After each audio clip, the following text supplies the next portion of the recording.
start to activate and start in motion so you have all these other positive things in your life, right? Yeah. Yeah. It's so you can use it for that as well. And then of course, if you're looking for a new job or a promotion, or you're looking to get a new listing, or, elevate your real estate business, or whatever, going to college, whatever it is, you just go through those steps, but you have to write it out. Really important. Yeah. Brain dump, write it out. You can write a plan, but then just keep going. And just because I want to go back to, sometimes people wake up and, you want to have that good mindset, or you're about to go out and you have to deal with stuff. And people say, how do you get through if you're not in that positive mode? I talk about getting into motion. So even if you're feeling bad, get up, shower, get dressed, put your favorite outfit on, keep moving. Because as you're moving and as you're propelling into your day, things will happen that will totally change your perspective. I guarantee you. You walk out the door, all of a sudden someone says hello, and it's like, that person, that was so nice. You just never know what you're going to happen. But if you're sitting at home and you're feeling sorry for yourself, or you're feeling bad, nothing can happen, because there's no opportunity. So what I say, there's a lot of quotes I say, but being open, being on the lookout for the magic, being open for the opportunities. There are opportunities all around. Be open to that, and that will help you move forward and for things to happen. And you just have to be aware that they're there so you can grab onto them. Yeah. Yeah. That's definitely fact. And I noticed that when I wake up in the morning, sometimes I'll go, I definitely do 20 minutes of workout, change that whole thing. So I feel great and energized. And then I start going to my computer, and then all of a sudden it's 2 o'clock and I go, oh, I didn't get dressed yet. Oh, I didn't, comb my hair yet. I didn't do this because I'm so like engulfed in my computer. Right. But I know when I get up, I get dressed, I put some makeup on, and I'm ready for the day. My attitude for the day seems a lot better than me working in my pajamas all day. Right, right. And if you are, that happens a lot of times, especially in real estate. All of a sudden, we're having to work on marketing and getting the listing ready, and there's so many things that we're doing. So that's, if you're going to be there all day till 2, maybe do set an alarm to get up and get on the shaker plate for 10 minutes. Yeah. It'll just keep your body going. You'll feel better. You get that adrenaline rush going through, and it's just good for you, if you are home like that. That's fantastic. Good advice. So walk me through, maybe not the empty nester, unless Mhm. was that one of the hardest things that you've had to That do was one of in my the beginning? hardest things, and I was gonna write a whole book about it, but I ended up publishing my first book because of it. But the reason why, because we talk a lot about business, I also wanna bring people who might not have a career into the book as well. The other one, as real estate agents, we work a lot with people who are going through divorce, right? Mhm. So, I am part of the National Association of Divorce Professionals. It's comprised of all the different people who help families who are going through divorce, right? Oh, There's wow. so many experts and professionals to help, whether it's the parents or the children or anything. If someone is in, and I'm sure you have friends who have been divorced, but going through a divorce is not unlike the empty nest. It's a transition. You're not excited about it, right? You're Yeah. probably pretty sad or depressed about it, but you have to work through it. And so your first is that, you're going through a divorce. You got to get clarity. Okay, I want to get through it. Do you want to get through it? Okay. Right. Hopefully they get to a point where, like, okay, I need to get through this. I want to move on. So, believe that, write out some statements. What does that look like for you?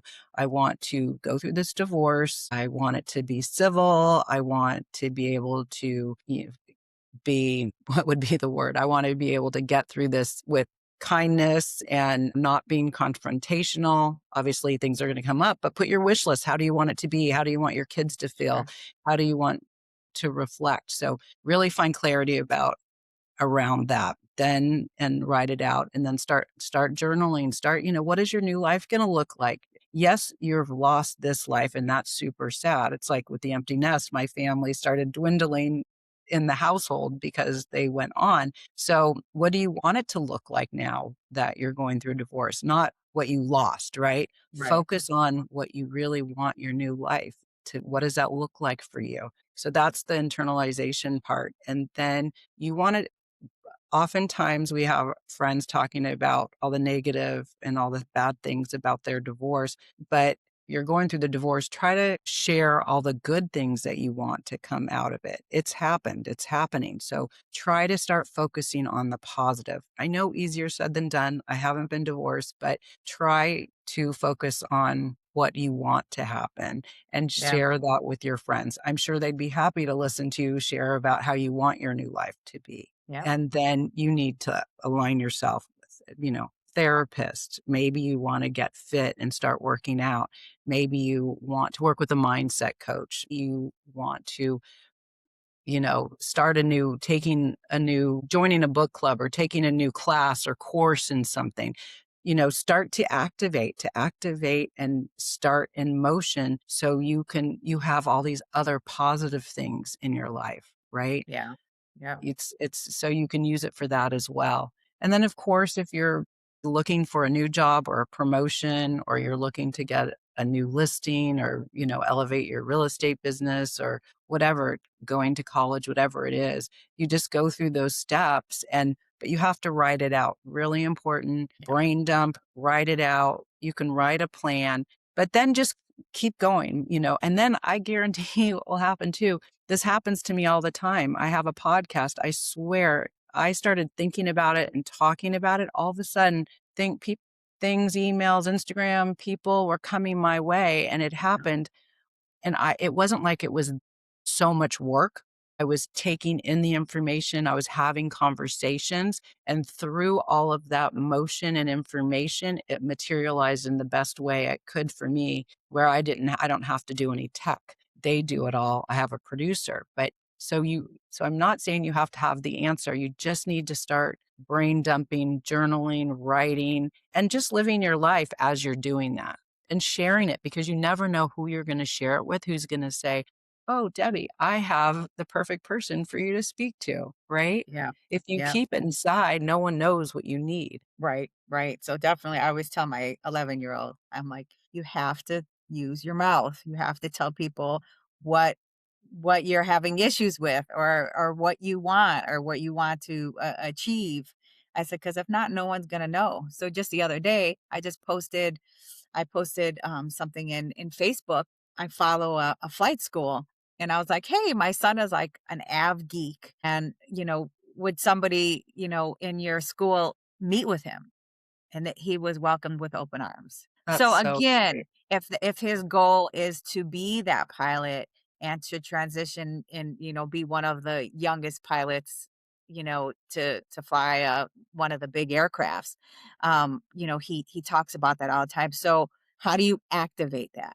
So I'm trying to get him to more than the conceptualize or the journalize and that kind of stuff. I think all that he kind of has, but Yeah. what are you doing to activate it? Right. Oh So my I'm gosh. thinking about it from that perspective. Even though he's 11, he's activated a lot of stuff, but like thinking bigger. Right, And again, if your goal is to become a pilot, what are some of the action steps? Let people know. Hey, if you want to fly by the time you're 14, you need a sponsor. How are we going to do that? We better start being friends with people that already are pilots. Let's go try to right. find some groups on Facebook. Let's write some of this stuff down so that we can achieve those goals. Yes, And your goal of a pilot absolutely. to what is after being a pilot? It's having your own flight school, right? Owning your own set of jets that you lease out to folks. So I Absolutely. try to use that in our household, but I would love to put it more in this framework because maybe when I talk, it's like it's too much. You're what you do is we as moms, we have so much information to share and give, but have him open up on his computer a Google Right, spreadsheet or document and have him start you can talk, but have him write it, right? right, Say, join Facebook group, and I'd say put it in a spreadsheet so you can join Facebook group page, and then he can put over there, "Okay, this is the link to that." And so have him go on Facebook and search aviation or whatever it is he's going to search out. And, your address is already there. So it's going to be around where you live, and start making him write that list and then follow and activate. You put the yeah, list out. and then have him activate. And he could write letters to some pilots or someone in the I love military that. maybe, or but writing some letters would be great. And trying to, when you fly, try to talk to the pilot, ask the flight attendant, can I, and maybe he's 11, maybe he says to the flight attendant, "Hi, would it be okay if I really want to be a pilot someday? Would it be possible if I was able to speak to the pilot?" You have no idea what he's going to Yep. learn He when does he that he sees. does that every flight we go on, and we probably Yeah. fly about 10 times a year. And then ask So, and then ask the pilot, "How did you get started?" yeah. And then ask him, "Well, I guess that might not be my route, or do you have any other recommendations?" So, next time you go on a flight, have some questions prepared so it's more targeted. Yeah, I love that. I love that. Oh my gosh, Debbie, we can go on for hours and hours. But hey, look, if people are interested in finding your book or talking to you on a different level, maybe for some coaching, tell us how we can find you. So they can always call me or text me. I get back right away, 510-414-6777. You can also go to DebbiDiMaggio.com. That's DebbiDiMaggio, DebbiDiMaggio.com. And I'm on Instagram and LinkedIn, and not as much on Facebook, but mostly LinkedIn and Instagram. And I'll always take a call, happy to coach, happy to talk to people. And we sell real estate. My husband and I have been selling real estate for 35 years, and we sell in the Northern California, and I do a little work in LA, and we refer clients anywhere. We just made 3 referrals before I jumped on. Someone was looking for an agent in Marin. We connected them, someone in Chicago and someone in Montreal. So we love Awesome. referrals and referring our clients to great agents around the world. Awesome. Yeah, that's a great way too. You don't have to you can be hands off and make a little bit of extra cash for sure. Yeah, and make sure your client's well taken care of. Yep, yep. Awesome. Debbie, thank you so much. Hey, I'm gonna go out and get your book. Can we find it on Amazon? It will be out February or probably the end of February, working on the cover right now. But if you go Okay, to mindsetinmotionbook.com, you can pre-order the book. And for people who do pre-order, they will get an email when it launches, and they'll have a free downloadable copy as well as the autograph copy that I will send to them in the mail. fantastic. Awesome. Well, I'm trying to see here. This is gonna air on when is this? March 20. So a little bit after the launch date, Oh, great. Perfect. It'll but be then they'll know exactly where to go to get the book. absolutely. Thank you so Awesome. much for Well, thanks, having me. Debbie. Yeah, thank you so much. Bye-bye. Jacqueline and Melvin, thank you so much for taking time out of your busy day to listen to this episode of Get Diversified. Please make sure to subscribe to our podcast so you don't miss out on future episodes. Finally, stop by our website and follow us on social media. Ciao for now. Make it a great day, and we'll see you next time. And remember, get diversified.